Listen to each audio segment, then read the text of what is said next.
जय हिंद प्यारे बच्चों, आप सब लोग कैसे हैं। तो मैं उम्मीद करता हूं कि आप लोग स्वस्थ मस्त और ज़बरदस्त होंगे। तो आप लोग के देखिए ये एग्ज़ाम जो है चल रहा है, आप लोग के 10th का एग्ज़ाम चल रहा है। तो आप लोग उसमें जो है यहाँ से अगर करके जाते हैं तो आप लोग को बिल्कुल फुल में से फुल नंबर मिलेगा। तो हमारे चैनल पर नए हैं तो चैनल को सब्सक्राइब करके बेल आइकन कॉल जरूर कर दीजिए और ध्यान से आप लोग ऑब्जेक्टिव का ध्यान से आप लोग पढ़ने का प्रयास कीजिएगा।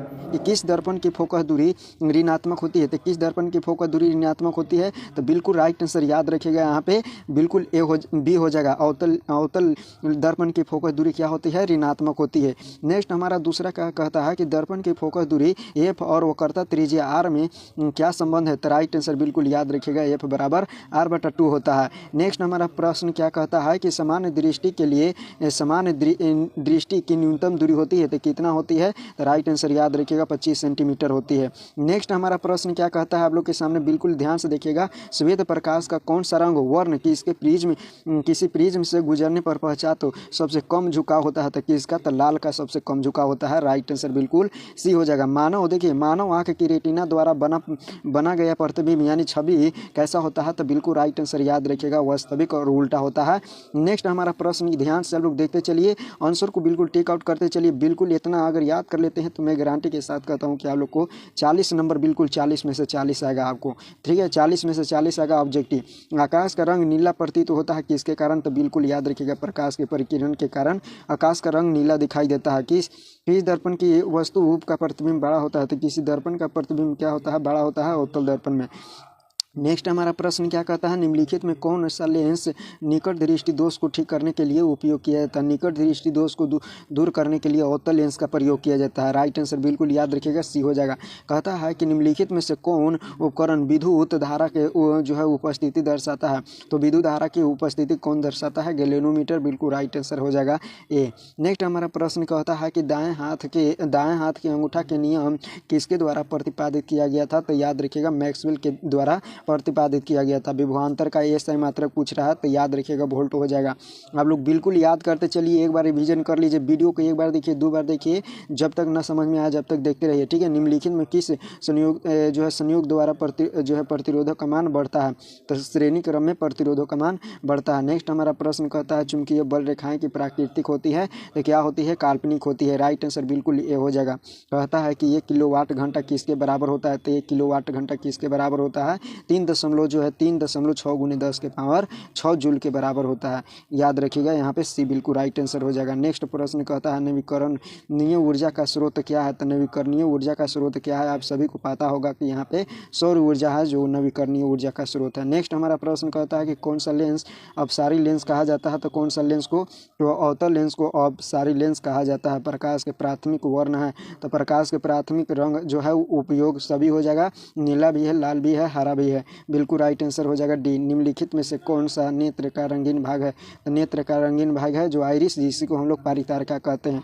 1 हॉर्स पावर बराबर 1 HP बराबर कितना होता है। तो याद रखिएगा 746 वाट होता है। कहता है कि विशाल शीशा मैग्नीफाइड ग्लास होता है। तो राइट आंसर उत्तल लेंस बिल्कुल हो जाएगा, बी बिल्कुल राइट आंसर हो जाएगा। नेक्स्ट हमारा कहता है कि जब किसी चालक तार से विद्युत धारा प्रवाहित होता है तो गतिशील कण होते हैं। तो क्या होते हैं, इलेक्ट्रॉन होते हैं। जब किसी चालक से प्रवाहित विद्युत धारा होता है तो गतिशील कण इलेक्ट्रॉन होता है। एम्पियर घंटा का मात्रक होता है। एम्पियर घंटा जो है वो किसका मात्रक होता है। तो याद रखिएगा, आवेश का होता है एम्पियर घंटा। निम्नलिखित में से कौन सा मात्रक वाट के बराबर होता है। ठीक है, वाट के बराबर पूछ रहा है तो यहाँ पे याद रखिएगा जूल पर सेकेंड हो जाएगा। Right answer A. नेक्स्ट हमारा प्रश्न कहता है विद्युत धारा का मात्रक होता है। विद्युत धारा के मात्रक याद रखिएगा एम्पियर होता है। राइट आंसर ये हो जाएगा। कहता है कि ग्लोबल वार्मिंग किसके उत्तरदायी की गैस है। तो किसके उत्तरदायी गैस है, तो कार्बन डाइऑक्साइड के बिल्कुल राइट आंसर हो जाएगा, सी बिल्कुल राइट आंसर हो जाएगा। कहता है शरीर में भोजन का पचना किस प्रकार की अभिक्रिया है। तो भोजन का पचना उपचयन अभिक्रिया है। बिल्कुल राइट आंसर याद रखिएगा, ये हो जाएगा। कहता है कली चूना, ठीक है, कली चूना पर जब जल डाला जाता है तब अभिक्रिया होता है। तब कौन अभिक्रिया होता है, ऊष्माक्षेपी। बिल्कुल राइट आंसर याद रखिएगा, ये हो जाएगा। निम्नलिखित में कौन सा सबसे अधिक अभिक्रियाशील है। तो अभिक्रिया सबसे अधिक अभिक्रियाशील है तो इसमें से कॉपर बिल्कुल राइट आंसर हो जाएगा। सोना चांदी और पारा इनमें से कोई नहीं होगा, बिल्कुल राइट आंसर कॉपर हो जाएगा। चूना जो है, चूना जल का रासायनिक सूत्र होता है। चूना जल का रासायनिक सूत्र होता है CaOH के होल टू आई। CaOH के होल टू आई बिल्कुल डी राइट आंसर हो जाएगा। कोई बिलियन लाल लिटमस पत्र को नीला कर देता है, पीएच होता का मान होगा। तो याद रखिएगा, अगर कोई विलयन नीला लिटमस पत्र को लाल यहाँ पे लाल लिटमस पत्र को नीला कर देता है तो उसका प्राकृतिक जो हमेशा होगा क्या होगा, तो क्षारीय होगा। ए बी दोनों राइट आंसर डी हो जाएगा हमारा। नेक्स्ट हमारा कहता है एल्कोहल में कार्बन कार्बन के बीच कितने सहसंयोजक बंधन होते हैं, तो 3 बिल्कुल राइट आंसर यहाँ पे सी हो जाएगा। कहता है कि ग्लूकोज का अणु सूत्र हो क्या है, तो ग्लूकोज का अणु सूत्र याद रखिएगा C6H12 वो 6 होता है, बिल्कुल राइट आंसर यहाँ पे ये हो जाएगा। नेक्स्ट हमारा प्रश्न की ओर चलते हैं, ध्यान से देखिए। कहता है कि उच्च वाष्पीय अम्लों की सोडियम लवण कहलाता है, तो राइट आंसर साबुन हो जाएगा, बिल्कुल याद रख रहिएगा। सिंगल बॉन्ड CHO अभिक्रियाशील मूलक को कहते हैं, तो क्या कहते हैं, तो एल्डिहाइड कहते हैं, राइट आंसर बिल्कुल ये हो जाएगा। ध्यान से लोग देखते चलिए, बिल्कुल याद करते चलिएगा, ठीक है। आवर्त सारणी के किसी आवर्त में बाएं से दाएं जाने पर तत्वों की परमाणु त्रिज्या क्या होती है, तो याद रखिएगा घटती है। नेक्स्ट हमारा प्रश्न कहता है कि निम्नलिखित में तत्वों को उन ठीक है, निम्नलिखित में तत्वों को उनके अधातु गुण के अनुसार बढ़ते क्रम में सजाए, तो यहाँ पे दिया है क्या चीज़, तो याद रखिएगा Li दिया है, O दिया है, कार्बन दिया है और B F, तो बिल्कुल राइट आंसर याद रखिएगा यहाँ पे जो हो जाएगा B बिल्कुल राइट आंसर हो जाएगा। Li पहले होगा, उससे बड़ा B हो जाएगा, B उसके बड़ा हो जाएगा, C उसके बड़ा हो जाएगा ऑक्सीजन और फ्लोरीन, बिल्कुल राइट आंसर यहाँ पे B हो जाएगा। सिलिकॉन क्या है, सिलिकॉन एक प्रकार के उपधातु है, राइट आंसर याद रखिएगा। निम्नलिखित में कौन विद्युत धनात्मक है, तो निम्नलिखित में कौन विद्युत धनात्मक है, तो विद्युत धनात्मक याद रखिएगा सोडियम, बिल्कुल राइट आंसर हो जाएगा। नेक्स्ट प्रश्न क्या कहता है आप लोग के सामने, बिल्कुल याद रखिएगा। कहता है कि टिहरी बांध का निर्माण किस प्रदेश में किया गया था, तो टिहरी बांध जो है उत्तराखंड में स्थित है, बिल्कुल राइट आंसर याद रखिएगा बी हो जाएगा। निम्नलिखित में किस धातु को जो है किरोसिन तेल में डुबो कर रखा जाता है, किस धातु को किरोसिन तेल में डुबा कर रखा जाता है, तो सोडियम, बिल्कुल राइट आंसर यहाँ पे बी हो जाएगा। ध्यान से लोग देखते चलिए। अपमार्जक से बनाए जाते हैं, तो अपमार्जक से क्या बनाए जाते हैं, तो राइट आंसर याद रखिएगा यहाँ पे शैम्पू बनाए जाते हैं, सर्प एक सा बनाए जाते हैं, इंजी सर्प बनाए जाते हैं, उपर्युक्त सभी, बिल्कुल राइट आंसर यहाँ पे डी हो जाएगा। सौर सेल में किसका उपयोग होता है, सौर सेल में सिलिकॉन का उपयोग होता है, बी बिल्कुल राइट आंसर हो जाएगा। नेक्स्ट प्रश्न कहता है निम्नलिखित में से किस उपयोग खाना बनाने वाले ईंधन के रूप में नहीं होता है, तो निम्नलिखित में कौन किसको उपयोग खाना बनाने में नहीं किया जाता है, तो याद रखिएगा CNG को खाना बनाने में उपयोग में नहीं लाया जाता है। नेक्स्ट हमारा प्रश्न कहता है यहाँ पे 2Cu प्लस में O2 बना रहा है, यहाँ पे CuO वो बना रहा है, ठीक है। तो कॉपर ऑक्साइड, तो ये क्या है, ऑक्सीकरण, यानी ऑक्सीजन का संयोग हो रहा है, तो ऑक्सीकरण राइट आंसर यहाँ पे हो जाएगा। निम्नलिखित में कौन सा रासायनिक संतुलित नहीं है, तो कौन सा संतुलित नहीं है, बिल्कुल याद रखिएगा। निम्नलिखित में से कौन समीकरण संतुलित नहीं है, तो बी बिल्कुल राइट आंसर हो जाएगा। ये समीकरण संतुलित नहीं है। ऑक्सीजन के मिला लीजिए, ऑक्सीजन यहाँ पे कितना है, तो 5 है और यहाँ पे ऑक्सीजन 6 है, तो बिल्कुल राइट आंसर याद रखिएगा। नेक्स्ट हमारा प्रश्न कहता है कि उदासीन विलयन का पीएच मान होता है, तो 7 होता है, राइट आंसर यह हो जाएगा। उदासीन विलयन का पीएच मान हमेशा 7 होता है।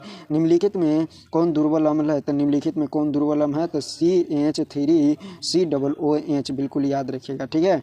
नेक्स्ट हमारा प्रश्न कहता है कि क्रायोलाइड एक्स, क्रायोलाइड किसका एक्स है, किसका एक्स है, तो याद रखिएगा एल्युमिनियम का एक्स है, बिल्कुल राइट आंसर डी हो जाएगा। एल्युमिनियम का क्रायोलाइड यहाँ पे एक्स है। पोटेशियम का परमाणु संख्या क्या होता है, पोटेशियम के परमाणु संख्या पूछ रहा है, तो याद रखिएगा पोटेशियम 19 पे होता है, आर्गन के बाद पोटेशियम आता है, बिल्कुल राइट आंसर याद रखिएगा।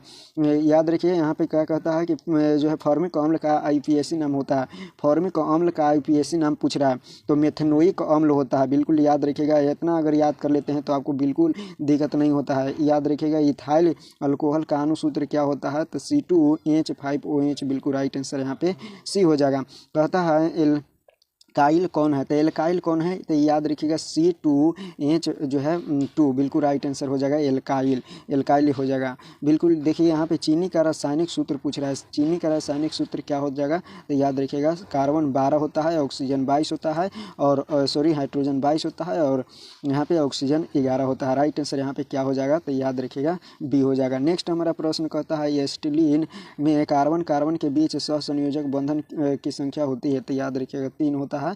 नेक्स्ट हमारा प्रश्न कहता है कि श्वसन के अध्ययन के लिए उपयोग किए जाने वाले बीज को क्या कहते हैं? तो अंकुरित बीज कहा जाता है, अंकुरित बीज कहा जाता है। देखिए मानव वृक्क किस पर जो है प्रणाली का एक हिस्सा है? तो मानव वृक्क है एक उत्सर्जी का पार्ट है, ये उत्सर्जन का पार्ट है, बिल्कुल राइट आंसर याद रखिएगा।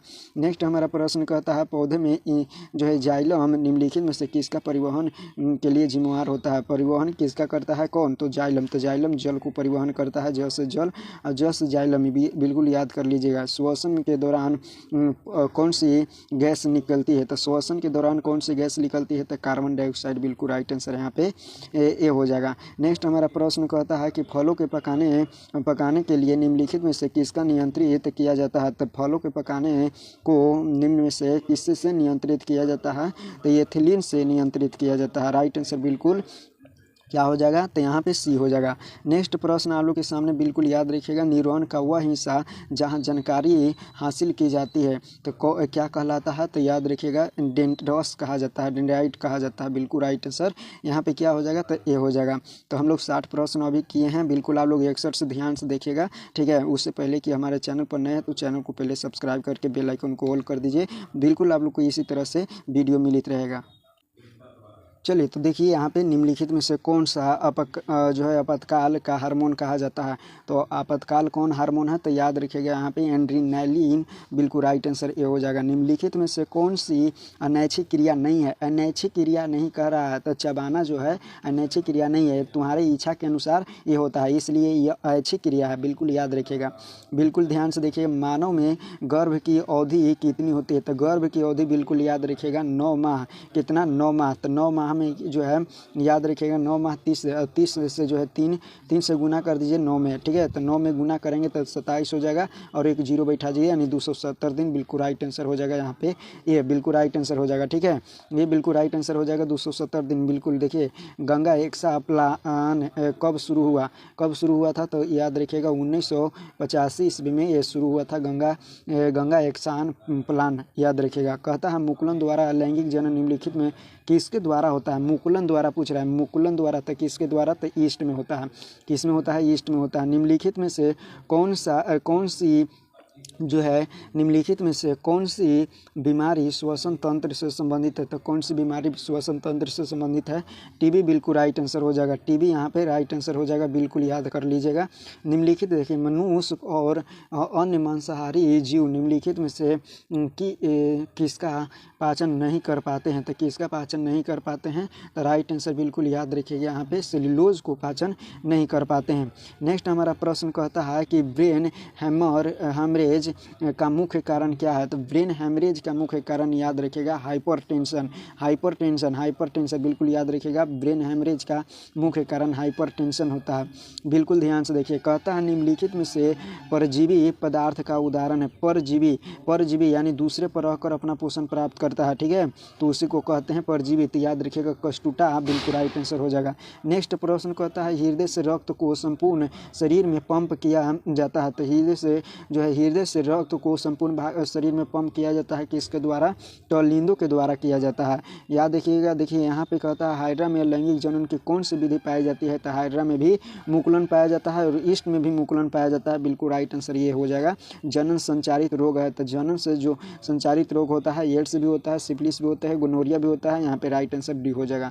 नेक्स्ट प्रश्न कहता है कि पुष्प का कौन सा सबसे बाहरी भाग है? पुष्प का सबसे बाहरी भाग कौन है? तो याद रखिएगा यहाँ पे बाह्य दल पुंज जो है वो पुष्प का सबसे बाहरी भाग है। ध्यान से देखिएगा, कहता है कि ब्लड समूह ए में कौन सा एंटीबॉडी होता है? ब्लड समूह ए में कौन सा एंटीबॉडी होता है? तो एंटीबॉडी बी, बिल्कुल राइट आंसर हो जाएगा। नेक्स्ट हमारा क्या क्वेश्चन कहता है रक्त में ग्लूकोज की मात्रा निम्नलिखित में से कौन नहीं नियंत्रित करता है? तो रक्त में ग्लूकोज की मात्रा निम्नलिखित में से कौन नहीं नियंत्रित करता है? नहीं करा इंसुलिन, बिल्कुल राइट आंसर यहाँ पे हो जाएगा। नेक्स्ट प्रश्न आप लोग ध्यान से देखिएगा, ठीक है।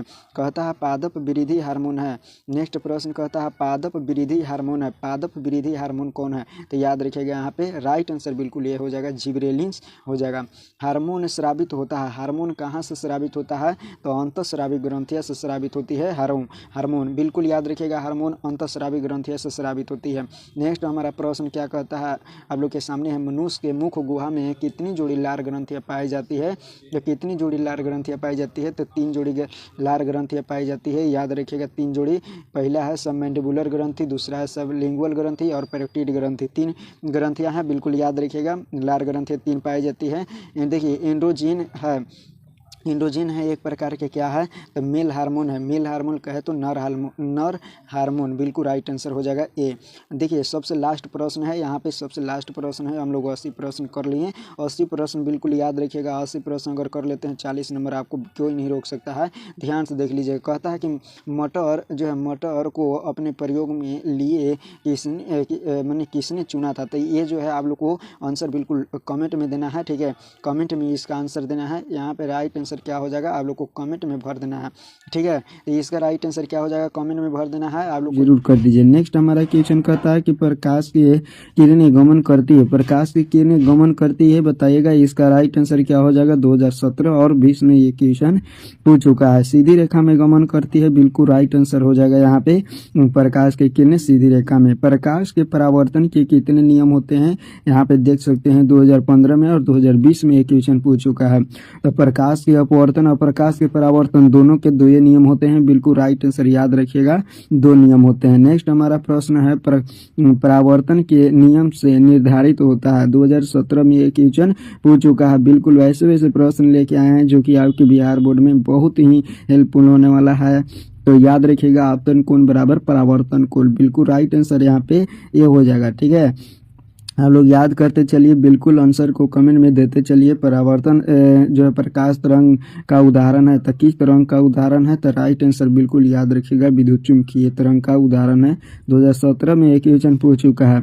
नेक्स्ट प्रश्न आप लोग के सामने बिल्कुल क्या कहता है, आप लोग ध्यान से देखिएगा। इसका जो आंसर याद रखिएगा, प्रकाश विद्युत चुम्बकीय तरंग है, ठीक है।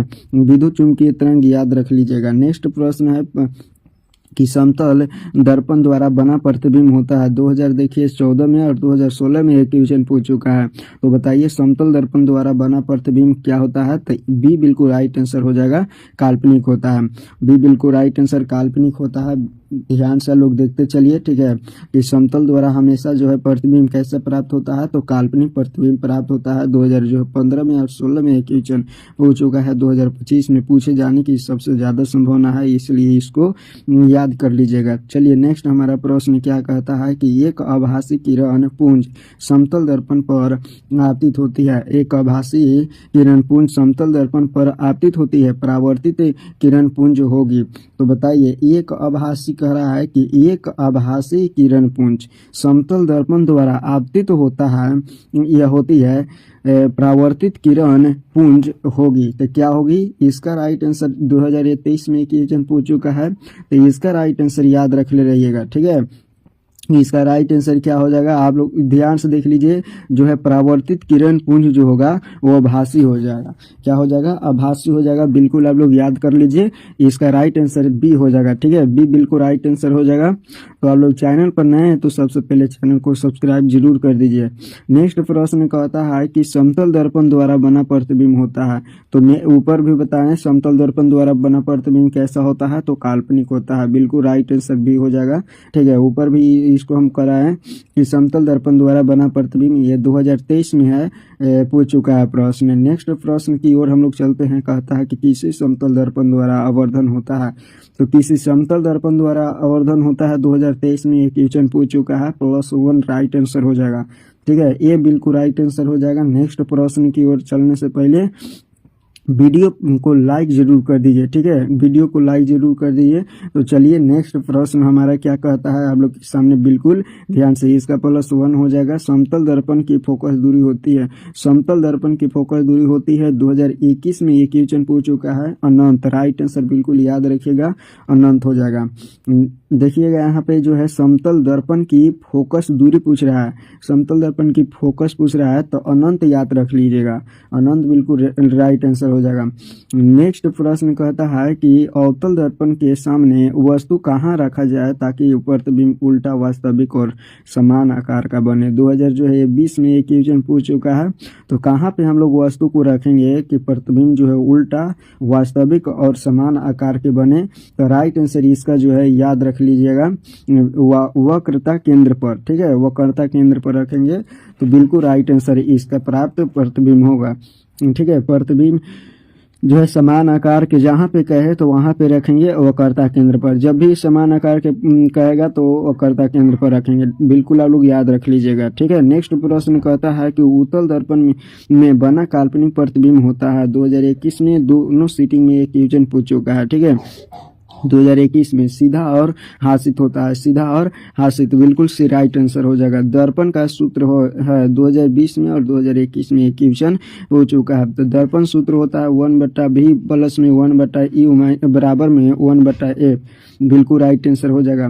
यहाँ पे दाढ़ी बनाने के लिए कौन सा दर्पण प्रयुक्त होता है? देखिए काफी ज्यादा बार पूछा गया ये प्रश्न है, बिल्कुल इसको याद कर लीजिए। 2011 में, 2015 में और 2016 और 2021 में एक क्वेश्चन पूछा है अवतल दर्पण। ठीक है, ये 2025 में पूछे जाने की सबसे ज्यादा संभावना है, इसलिए याद रख लीजिएगा। किसी कार के अग्रदीप में प्रयुक्त दर्पण निम्नलिखित में से कौन होता है? 2020 में एक क्वेश्चन पूछ चुका है, तो अवतल दर्पण होता है, बिल्कुल राइट आंसर याद रखिएगा, ये हो जाएगा। ठीक है, अवतल दर्पण होता है। किस दर्पण का उपयोग पक्ष दृष्टि दर्पण के रूप में किया जाता है? 2019 में ये क्वेश्चन पूछ चुका है, तो उत्तल दर्पण बिल्कुल याद रखिएगा, यहाँ पे बिल्कुल राइट आंसर हो जाएगा।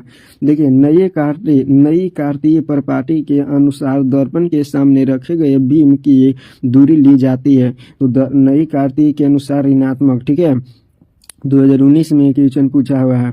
नेक्स्ट है कि निम्न में से कि इस दर्पण की फोकस दूरी धनात्मक होती है। तो किस दर्पण की फोकस दूरी धनात्मक होती है? समतल दर्पण की, उत्तल दर्पण की, अवतल दर्पण की, या सभी? तो राइट आंसर क्या हो जाएगा? इसका राइट आंसर बिल्कुल आप सभी लोग याद रख लीजिएगा। ठीक है, जब भी पूछेगा कि धनात्मक किसको होती है तो याद रखिएगा यहाँ पे राइट आंसर क्या हो जाएगा, तो बी बिल्कुल राइट आंसर हो जाएगा, उत्तल दर्पण। ठीक है, उत्तल दर्पण 2019 में एक क्वेश्चन पूछ चुका है, बिल्कुल राइट आंसर यहाँ पे बी हो जाएगा। ठीक है, नेक्स्ट हमारा प्रश्न कहता है कि यदि किसी बीम के प्रतिबिंब का आवर्धन ऋणात्मक है, यदि किसी बीम का प्रतिबिंब ऋणात्मक है तो उस प्रतिबिंब की प्रकृति क्या होगी? 2019 में वास्तविक और उल्टा, बिल्कुल राइट आंसर इसका याद रखिएगा। ठीक है, बिल्कुल राइट आंसर हो जाएगा, वास्तविक और उल्टा। नेक्स्ट हमारा प्रश्न कहता है कि दंत विशेषज्ञ किस दर्पण का उपयोग मंजनों के दांतों का बड़ा प्रतिबिंब देखने के लिए किया जाता है? तो अवतल दर्पण, बिल्कुल राइट आंसर याद रखिएगा, 2018 में एक क्वेश्चन पूछ चुका है। नेक्स्ट हमारा प्रश्न कहता है कि एक प्रयोग में अवतल दर्पण द्वारा किसी बीम का प्रतिबिंब एक पर्दे पर प्राप्त किया जाता है। दर्पण की फोकस दूरी को निर्धारित करने के लिए प्रयुक्तकर्ता को मापने की जरूरत होगी। 2018 में एक क्वेश्चन पूछ चुका है। ए और बी दोनों दर्पण तथा पर्दे के बीच दूरी और दर्पण तथा बीम के बीच की दूरी, बिल्कुल राइट आंसर यहाँ पे सी हो जाएगा। कहता है कि गोलीय दर्पण जो है परावर्तक पृष्ठ की वृत्ताकार सीमा रेखा का व्यास कहलाती है। 2022 में क्वेश्चन पूछ चुका है, बिल्कुल इसको याद रख लीजिएगा। राइट आंसर क्या हो जाएगा? तो राइट आंसर बिल्कुल याद रखिएगा यहाँ पे कि गोलीय दर्पण परावर्तक पृष्ठ जो है वृत्ताकार सीमा रेखा का व्यास कहलाती है गोलीय दर्पण का द्वारक, बिल्कुल राइट आंसर याद रखिएगा, डी हो जाएगा। ठीक है, गोलीय दर्पण का द्वारक यहाँ पे राइट आंसर हो जाएगा। नेक्स्ट हमारा प्रश्न है, हम लोग के सामने बिल्कुल ध्यान से आप लोग देखिएगा, इसका गोलीय दर्पण का द्वारक हो जाएगा। निम्नलिखित में से कौन उत्तल दर्पण की फोकस दूरी जिसकी वक्रता त्रिज्या 32 सेंटीमीटर है? तो बताइए 2018 में एक क्वेश्चन पूछ चुका है। निम्नलिखित में से उत्तल दर्पण की फोकस दूरी दिया है जिसकी वक्रता त्रिज्या है, तो +16 सेंटीमीटर हो जाएगा। राइट आंसर बिल्कुल याद रखिएगा, +16 सेंटीमीटर। ठीक है, नेक्स्ट हमारा प्रश्न क्या कहता है आप लोग के सामने, बिल्कुल याद रखिएगा। और सबसे लास्ट प्रश्न है कि हजामत के लिए किस दर्पण का उपयोग किया जाता है? 2017 में एक क्वेश्चन पूछ चुका है, तो अवतल दर्पण का प्रयोग किया जाता है।